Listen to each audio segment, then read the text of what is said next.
L'entraînement du Sili national n'a pas eu lieu à Yamoussoukro. Pour cause, le non-paiement de la prime de qualification fixée à 10 000 $.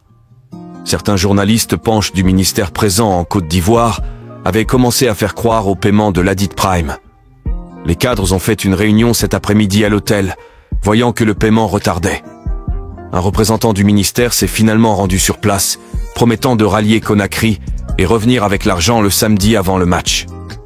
Chose que les joueurs n'ont pas voulu entendre car ils estiment que les choses avaient été convenues depuis le départ.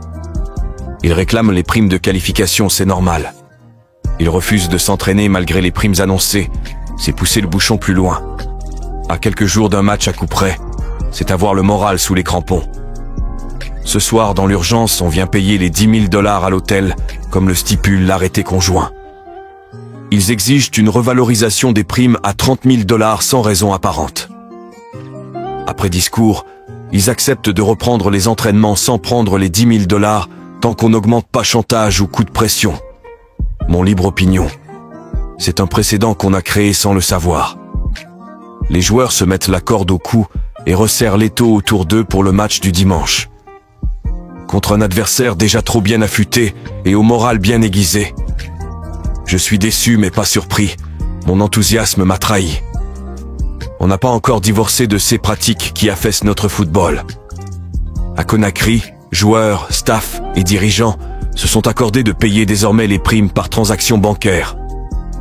Contre toute attente arrivée à Abu Dhabi, ils refusent d'être payés par voie bancaire et exigent le cash. En 2000, pour les 3 matchs amicaux de préparation perdus, ils avaient encore fait la fine bouche réclamant à tort des primes que l'État guinéen a fini par payer.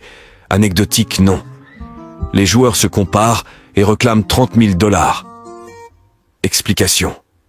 Alors que la prime de qualification de 10 000 $ commençait à retarder, pour les joueurs guinéens des informations commençaient à parler du paiement de cette prime, les joueurs ont vu derrière cela une manœuvre du ministère, ce qui a renforcé le climat déjà tendu entre les deux.